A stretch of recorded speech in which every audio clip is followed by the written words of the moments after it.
Is it fair to view disasters as divine wrath or just natural phenomena? Let's break it down. First, we'll explore the root causes of wildfires, from climate change to human influence. Next, we'll dive into how history, culture, and religion shape the way people interpret these events. Finally, we'll look at the big picture, how beliefs about divine punishment influence disaster response, and what science offers as an alternative. Get ready for a fresh perspective that ties it all together and leaves you rethinking how we understand these powerful events. First, let's dive into the scale and severity of the Los Angeles wildfires. What exactly makes this year's outbreak so destructive? In the early months of 2025, wildfires spread across Los Angeles County, leaving behind scenes of unimaginable damage. Areas such as Pacific Palisades, Malibu, Santa Monica, and Hollywood were among the hardest hit. Together, these fires scorched around 30,000 acres, reducing nearly 9,000 structures to rubble. Among these was the Palisades Fire, which earned its place as one of the most devastating fires in Los Angeles history. Beloved landmarks and high-value properties, including the iconic Moon Shadows restaurant in Malibu, were completely destroyed, altering the character of these regions forever. What about the human toll? Beyond the physical destruction, the fires displaced over 100,000 residents, forcing families to abandon their homes and communities. The emotional strain of losing cherished spaces and memories is compounded by the economic blow as early damage estimates soar into the billions. Despite these challenges, firefighters and emergency personnel have been relentless in their efforts to contain the flames. Major fires like the Palisades and Eaton fires remain active but are showing signs of being brought under control, thanks to more favorable weather and advanced firefighting technology. Tools like NASA's remote sensing instruments have provided critical data for monitoring fire spread and impact. These fires highlight the urgent need for preparedness, rapid response, and innovative solutions to combat the growing threat of wildfires. How can we better protect vulnerable areas in the future? Next, what drives wildfires to such destructive extremes? Let's look at the science behind them. Wildfires are often fueled by nature itself. In Southern California, prolonged dry weather is a recurring challenge, leaving vegetation brittle and ready to ignite. The 2025 Los Angeles wildfires were particularly severe due to an ongoing drought, the driest in decades. Combine this with the notorious Santa Ana winds, known for their speed and intensity, and you have the perfect storm for fires to spread over large areas in record time. But is nature solely to blame? Climate change has magnified these natural conditions. Rising global temperatures and unpredictable rainfall patterns are creating longer, harsher dry seasons. These factors increase the frequency of conditions conducive to wildfires, such as parched vegetation and overlapping wind seasons. Studies even suggest that climate change has made extreme fire weather events more likely than ever, intensifying both the size and severity of wildfires. Human actions, however, are equally critical contributors. Unmaintained power lines, which can spark under stress, and improperly extinguished campfires remain among the most common ignition sources. These risks grow exponentially during dry, windy conditions, highlighting the need for stringent safety practices and infrastructure regulation. To tackle the rising threat of wildfires, we need a multifaceted approach. How can we balance understanding nature with addressing human responsibility? With preventive measures, education, and science-based policies, it's possible to mitigate future disasters. Moving forward, how have wildfires shaped California's history and the way its communities perceive them? Wildfires are not new to California. For thousands of years, they've been a natural part of the state's ecosystem, helping to clear dense vegetation and stimulate new plant growth.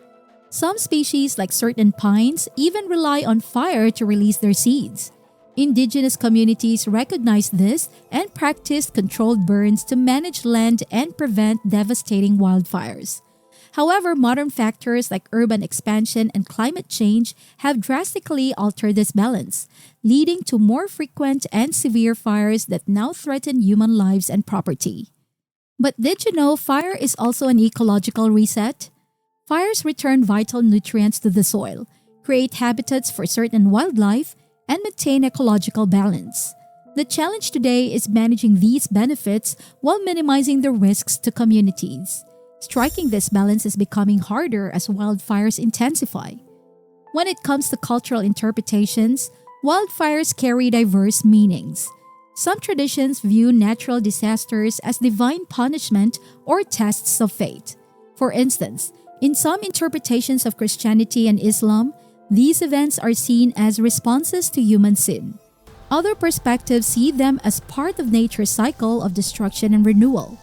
These beliefs can influence disaster responses, with some communities showing resilience and solidarity, while others might resign themselves to fate.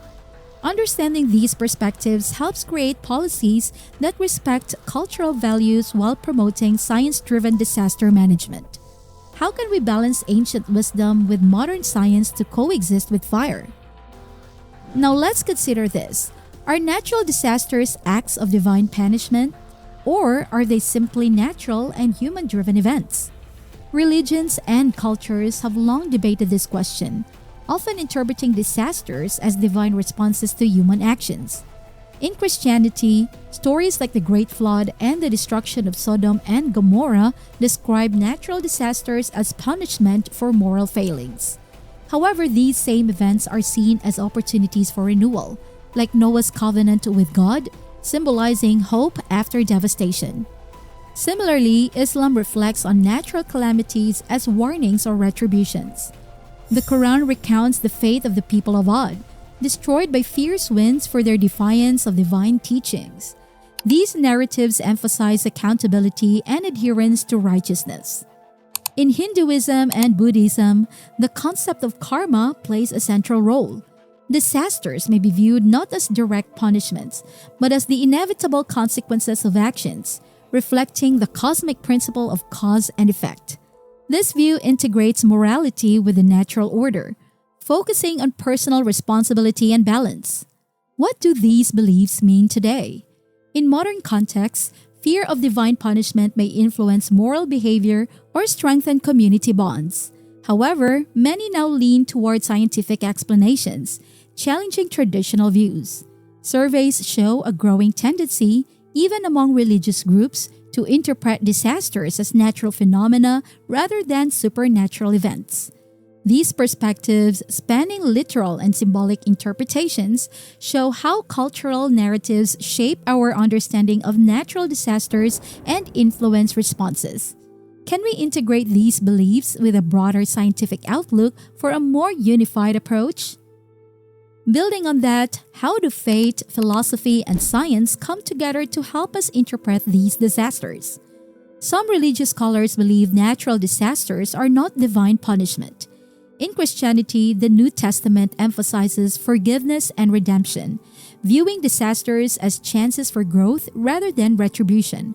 The story of Job in Judaism similarly questions the link between suffering and sin, suggesting that divine intentions are beyond human understanding. These interpretations shift the focus from judgment to faith, community, and resilience. Shifting perspectives to philosophy, the problem of evil raises a compelling question. How can an all-powerful, loving deity permit such widespread suffering? This philosophical critique challenges the idea of divine punishment and points to the complexity of suffering in the world.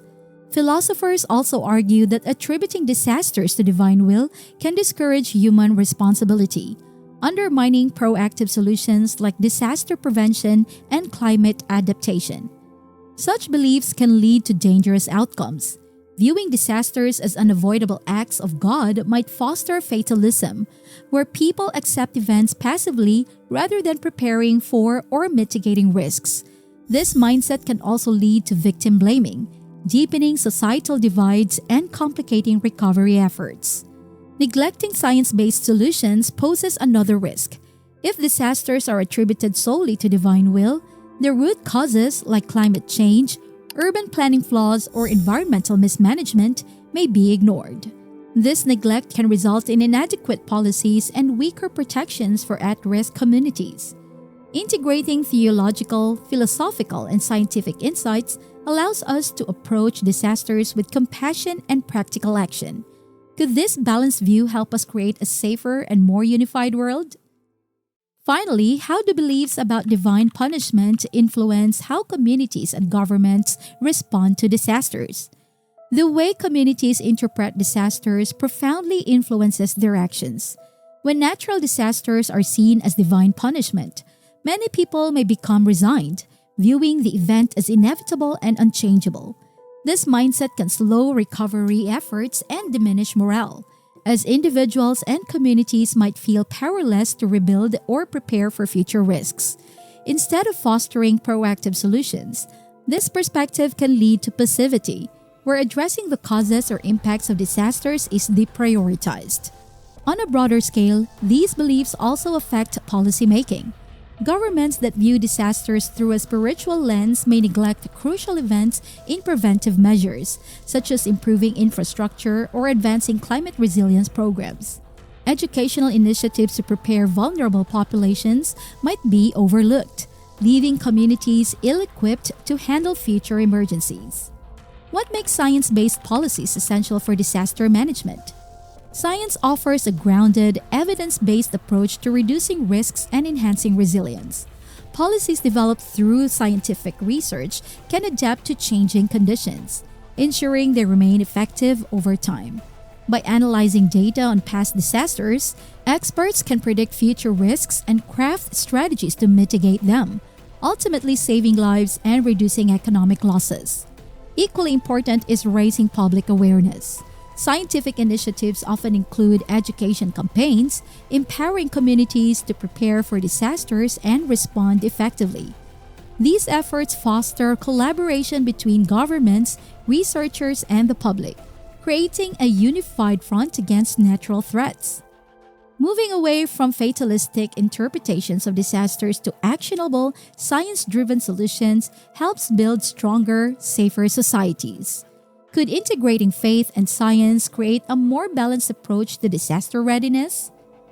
Thinking about how beliefs and science influence responses to disasters brings up another fascinating question. How do people find new beginnings when they want to escape challenges entirely? Here's something surprising. Some countries offer Americans almost immediate residency options. Imagine packing up and starting fresh somewhere that welcomes you with open arms. Curious about where and how this works? Don't miss what's next. You might just find your dream destination.